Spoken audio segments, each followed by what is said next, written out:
Bismillahirrahmanirrahim. Assalamualaikum warahmatullahi wabarakatuh. Waalaikumsalam warahmatullahi wabarakatuh. Alhamdulillahirrahmanirrahim. Wa ala asrafil anbiya wal mursalin wa ala alihi wa sahbihi ajma'in. Rabbi sholli sholli wa yassirli amri wa hlul 'uqdatam min lisani yafqahu qawli. Amma ba'du. Alhamdulillahirrahmanirrahim. Mari kita panjatkan puji syukur kita kepada Allah Subhanahu wa taala hingga pada kesempatan kali ini kita bisa mempresentasikan hasil dari diskusi kami mengenai realitas politik sosial masyarakat masa Orde Baru dan perkembangan kebijakan pendidikan Islam masa Orde Baru. Sebelum itu, salawat salam mari kita panjatkan kehadirat uswah kita, tauladan kita Nabiullah Muhammad SAW yang kita nantikan syafaatnya di yaumul kiamah nanti. Yang ketiga, terima kasih karena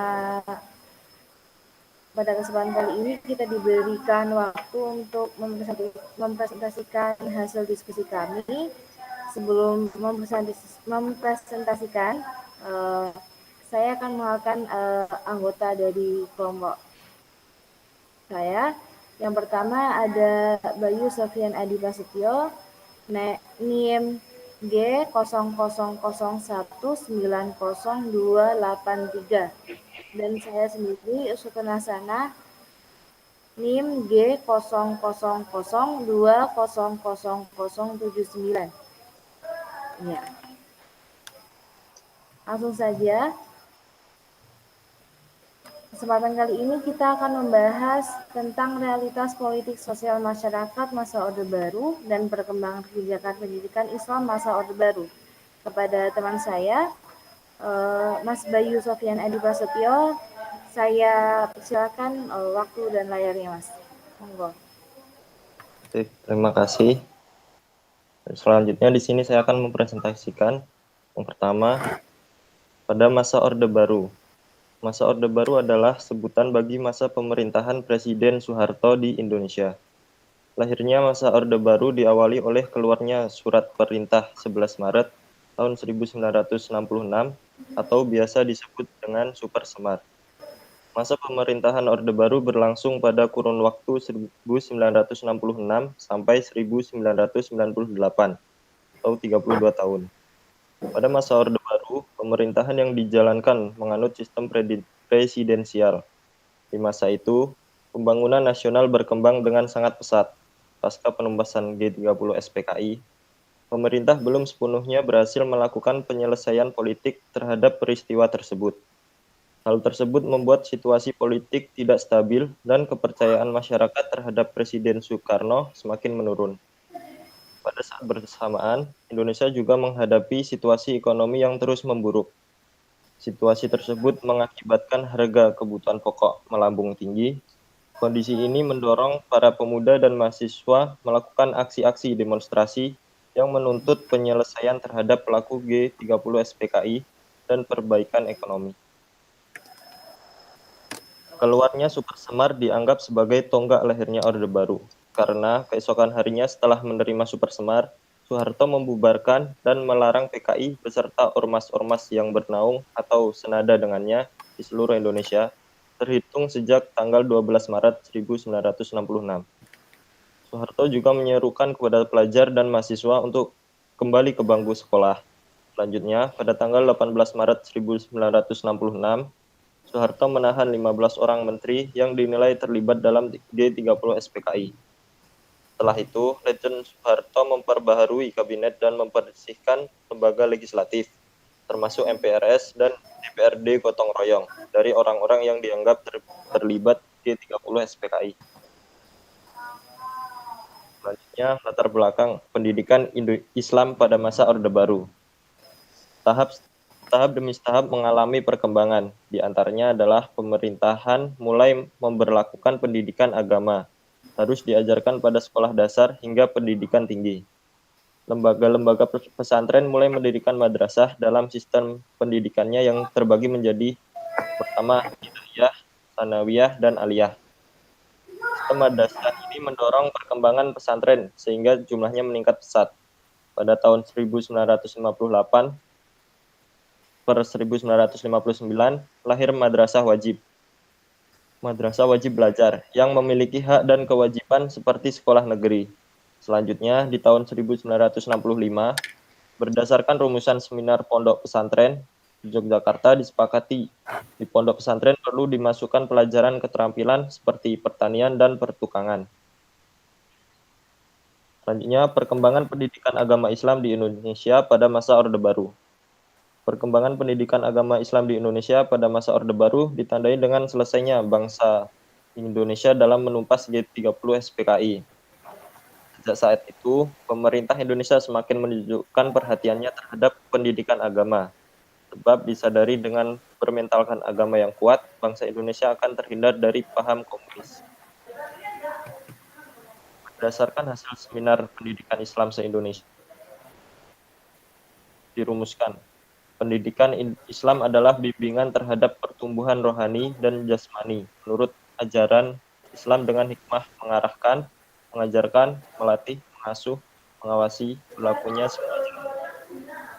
Pengertian di atas dikomentari oleh Abdul Mujib bahwa pendidikan Islam berupaya mengarahkan pada keseimbangan antara pemenuhan kebutuhan dan perkembangan jasmani dan rohani melalui bimbingan, pengarahan, pengajaran, pelatihan, pengasuhan, dan pengawasan yang kesemuanya dalam koridor ajaran Islam. Selanjutnya, kebijakan pemerintah tentang pendidikan agama juga sangat dipengaruhi oleh perkembangan politik. Terjadi ketegangan antara PKI dan tentara di masa akhir kekuasaan Soekarno.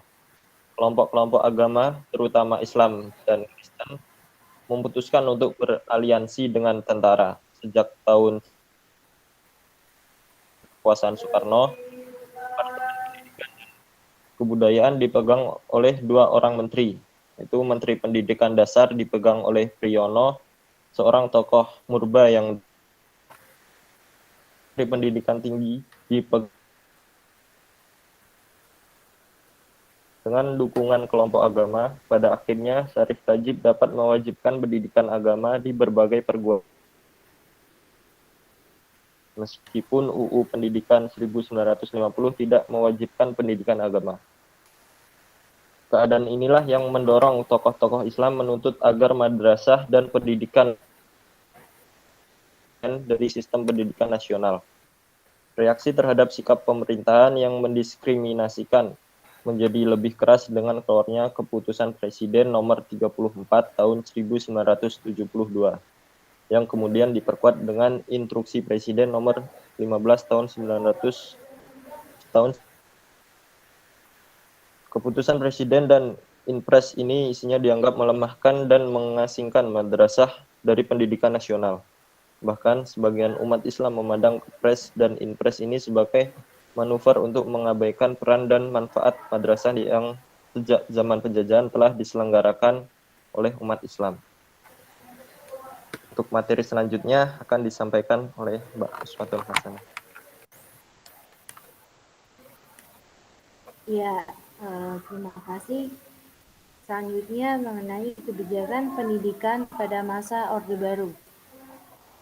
Zaman pemerintahan Orde Baru, pendidikan diwarnai oleh politik yang bersifat sentralistik dan titik tekan pada pembangunan ekonomi yang ditopang oleh stabilitas politik dan keamanan yang didukung oleh kekuatan birokrasi pemerintah, angkatan bersenjata, dan konglomerat.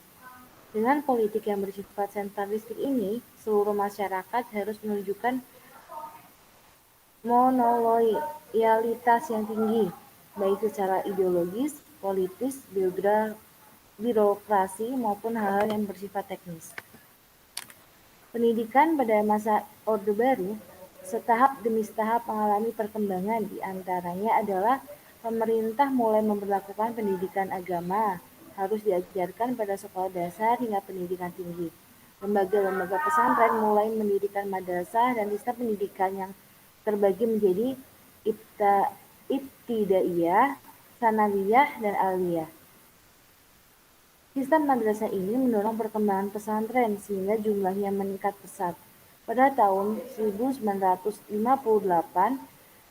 sampai atau 1959 lahir madrasah wajib belajar yang memiliki hak dan kewajiban seperti sekolah negeri. Selanjutnya, pada tahun 1965, berdasarkan rumusan seminar pondok pesantren di Yogyakarta, disepakati di pondok pesantren perlu dimasukkan pelajaran keterampilan seperti pertanian dan pertukangan. Selanjutnya, kebijakan pemerintah Orde Baru mengenai pendidikan Islam dalam konteks madrasah di Indonesia bersifat positif dan konstruktif, khususnya dalam 2 dekade terakhir, 1980-an sampai dengan 1990-an. Lembaga pendidikan dikembangkan dalam rangka pemerataan kesempatan pendidikan dan peningkatan mutu pendidikan. Pada awal-awal masa pemerintahan Orde Baru, kebijakan tentang madrasah bersifat melanjutkan dan meningkatkan kebijakan di Orde Lama.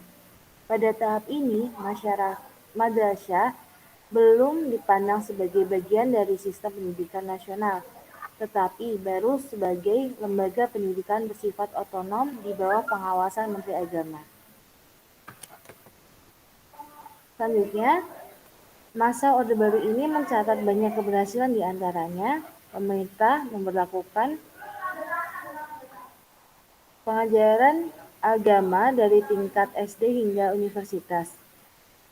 Lalu, madrasah mendapat perlakuan dan status yang sejajar dengan sekolah umum. Yang ketiga, pesantren mendapat perhatian melalui subsidi dan pembinaan. Yang keempat, berdirinya MUI atau Majelis Ulama Indonesia pada tahun 1975.